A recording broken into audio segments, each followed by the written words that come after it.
Hi there. Welcome to the Cloud Security Podcast by Google. Thanks for joining us today.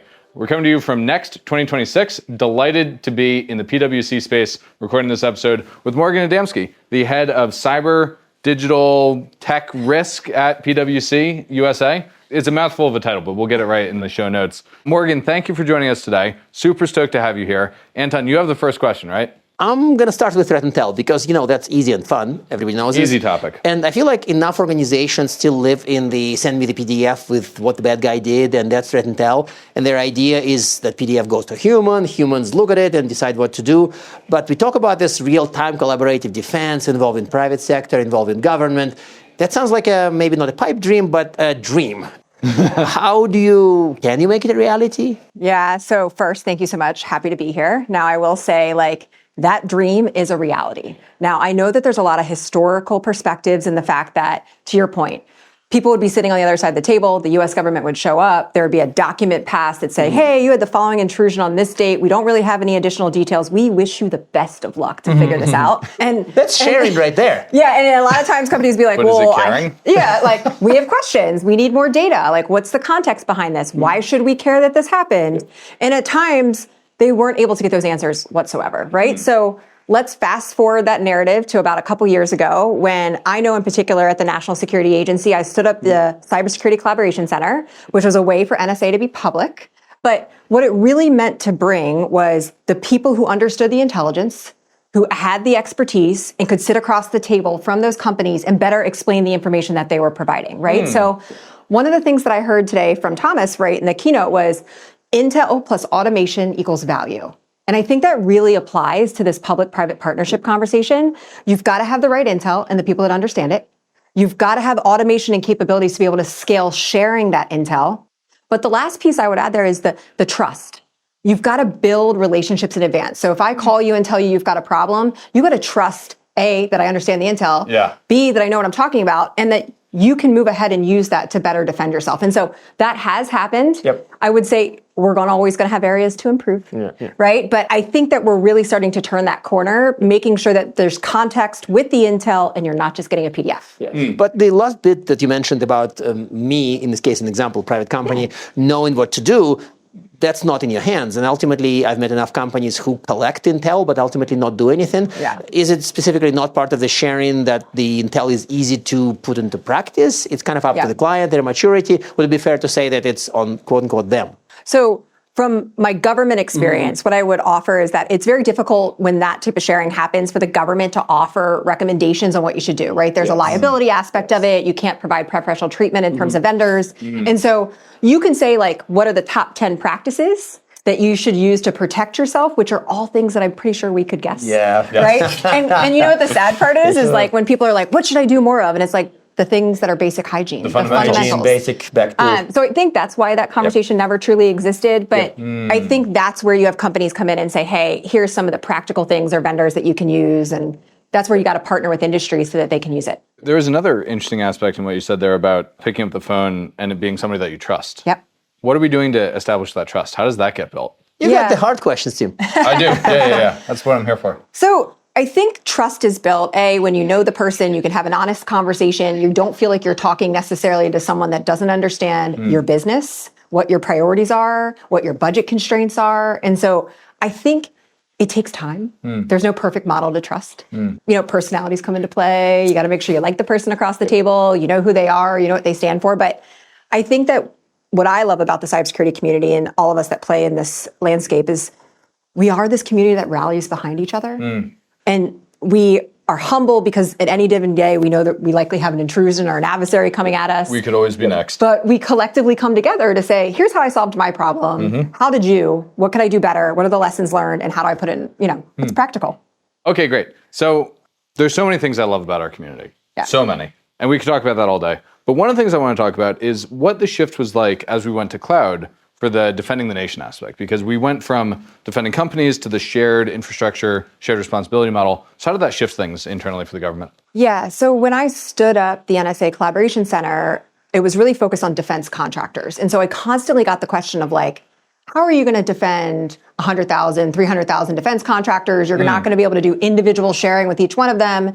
And oh, by the way, not all of them have the capabilities to be able to take the intel and to operationalize it. And I said, well, I don't have to work with all the defense contractors. I have to work with their internet service providers, their cloud providers, the ones that really own the upstream ecosystem. Now, I want the defense contractors to understand the importance of not knowing what their cloud providers and internet service providers are doing, but I really just need to work with the major cloud providers to say, hey, here's the intel. Let's have an a really in-depth conversation about what the threats are to you, because even when we migrated to the cloud, the adversaries migrated with us. They sure did. And so that really changed a lot of the conversations, just the strategic importance that the cloud providers play when you talk about national security, defense of our critical infrastructure. Them having that collective defense where they're constantly sharing the information together matters too. And to your point, our community coming together, I think that what you see is multi-party sharing, which means you don't just have one-to-one sharing with one cloud provider. There are cloud providers, internet service providers, endpoint protection companies that all share together, and that makes the ecosystem more secure as a whole. Yep. So what's so interesting to me about that is we've talked for years about cloud ecosystem concentration risk, but here ecosystem concentration is actually an upside. It's a choke point, but a strategic good one, not a Gulf Straits one. Yeah, but it's back to when Phil Venables, our CISO at the time, had the mega trends, and one of them was this collaborative defense immune system argument, which to me is like very strongly represented here, because ultimately, if you defend that particular choke point, you defended everybody downstream. Yes. And this is, I mean, lately we haven't been trying to convince people that cloud's more secure. I think the argument that cloud's more secure has settled. Won. That argument has won, but it's also a very clear example why. Yeah.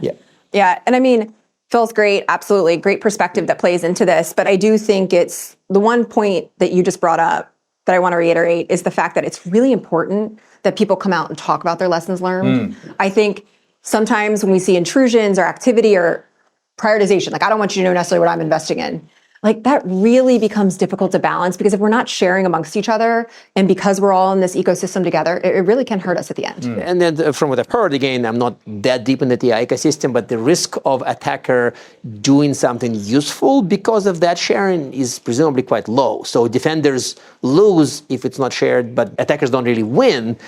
So it's kind of like, seems like a good argument for sharing, but occasionally people say, oh, no, what if the hackers know?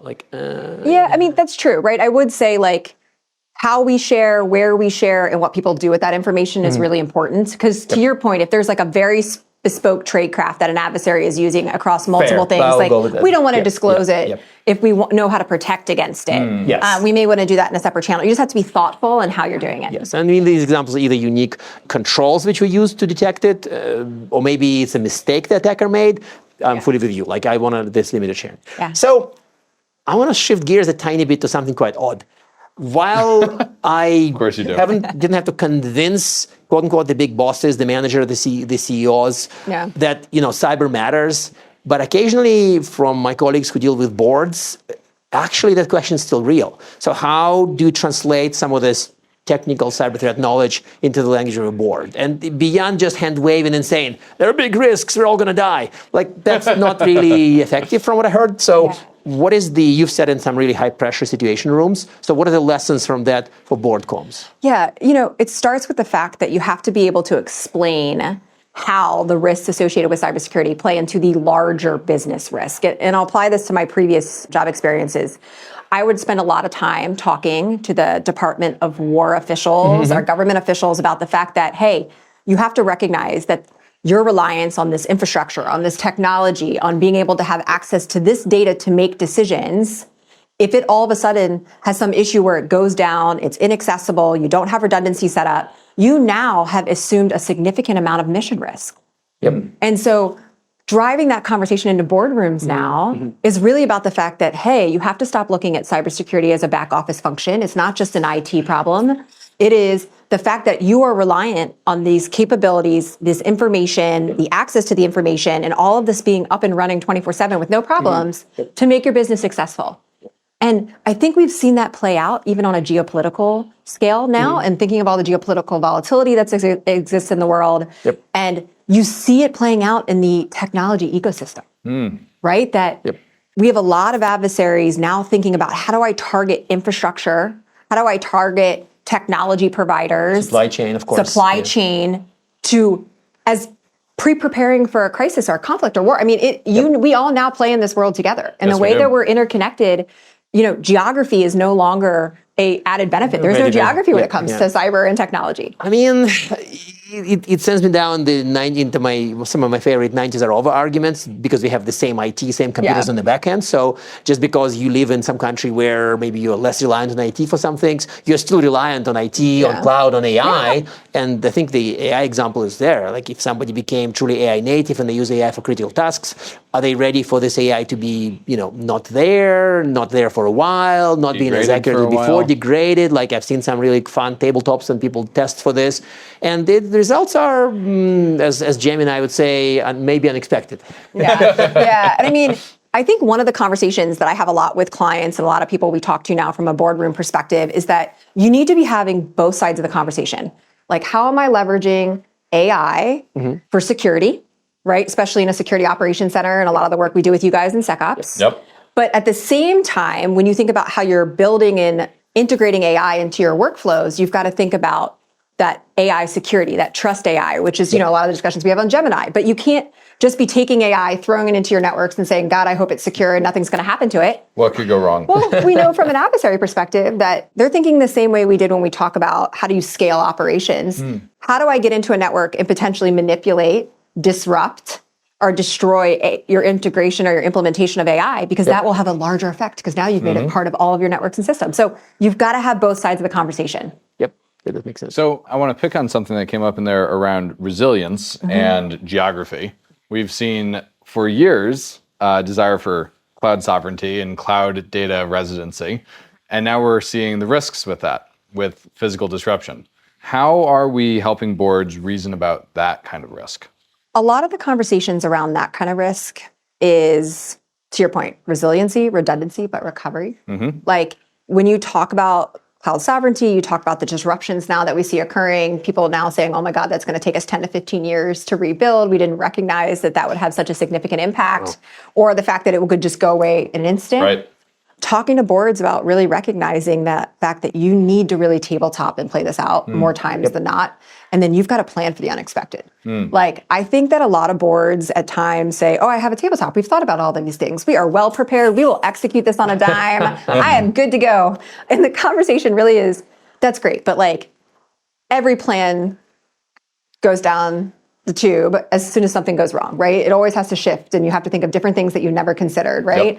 Yep. We always tell the story of the fact that the squirrel ate through the fiber. Yes, Did you plan for that? Is that in your playbook? Probably not. Probably Well, not. now squirrels are because the whole Because squirrel, they did. the damn squirrel showed up on many threat models, and it's been there for many years now. I opened a wormhole with the squirrel. You really did. But the people made all sorts of beautiful materials with squirrels, how they're much higher risk to OT than attackers. Yeah, I mean, we're doing the You got squirrel. hands on rabbit Yeah, hole. just to Or be a clear, squirrel hole. I have no squirrel expertise, so I am not contributing to this conversation. It's merely the point of you get with boards, resiliency, redundancy, cloud sovereignty. Like, again, there's no boundaries when it comes to cybersecurity in terms of geography. And so you've got to really consider yourself, if you're a global company, how are you thinking through all those scenarios? And then if you've thought through all of them, great, but you also have to think about recovery and then how you're going to communicate. I feel like breach comms. Yeah. Like when there's an incident, a lot of companies want to say, don't talk about it, right? That's their natural inclination. But the problem is that if you're not providing transparency to your clients and to your customers, you're going to have to deal with a breach. You're going to be in the worst of your days while you're also trying to communicate to all these people who think that you're like boxing them out. And you lose a lot of customer trust in that respect. Yeah. Back to trust. And please don't bring up we take security seriously here, because this has been We kind love of a that very line. notorious line from many early attempts to communicate post-incident stuff. And I think that in the end, people who focus on this pretty much tell people, don't do that. Don't. No, not this one. Anything but that. As a government official, the former, no comment always leads a lot to the imagination. Sure does. So if you do not comment, people will write their own story, and then you spend a lot of time trying to defend it. Easier to give the story you want than no story at all. So I feel like we spend most of our time discussing something really fun, and I just want to maybe start closing the episode by drilling down into the resilience discussion. Like you brought up the geopolitics. Yeah, I want more resilience because ultimately... We all want more resilience. Right, but like the board discussion brought up another resilience questions when the tabletop done at a high level does hint that we're okay. But when the squirrel shows up on a detailed level, we're not okay. So any kind of way to bridge that kind of more vertical, like make resilience actually be there in metal and not just resilience at a board tabletop. And that's probably a good, like, double down in resilience in the real world as opposed to like good idea. Yeah, so more so along the lines of like when you think about where you actually storing and accessing your data, having that set up in multiple different locations, I think that's really critically important. I think it is difficult for CISOs right now in particular, right, to think about how do they invest in multiple different technologies and places to store their data, because the costs sometimes can be astronomical, hard for them to deal with. But I think you have to explain to the board, like, this is why I'm trying to be able to have this redundancy, why I'm trying to have this in different places. I think that's critically important, but again, a difficult conversation to have. I think I've heard in multiple conversations, you used to have Phil talk about cold restarts and various things like that. Yes. How do you play out there? The minimum viable business. Yes. Like, yes. To how much you can shrink so you still have a business. To me, that concept is stuck in my head for like, since Phil because everyone's just keep growing and they end up doing all the things. Yes. And then at a certain point, you have to go down and understand, like, what are your mission essential functions, is what used to be called in the government. But how do you really say, what are the critical tasks that I need to provide after day zero, worst day? And then how do I get them up and running again? Sure. And what's the pathway to be able to do that? And that, by the way, is more than just the cyber organization, right? Yep. It can be everything from procurement to contracting. Maybe you need to bring in a specific skill set, and you've got to be able to do it quickly. And I think that's why it's so important that the conversation is broader than cyber when you talk to the board, because all the players need to understand what their role is going to be to make sure everyone's successful and they get to move on as a business. And I think that message has spread enough. And I think that security as a business enabler, security matters for business, story started probably in the 90s. I don't know, but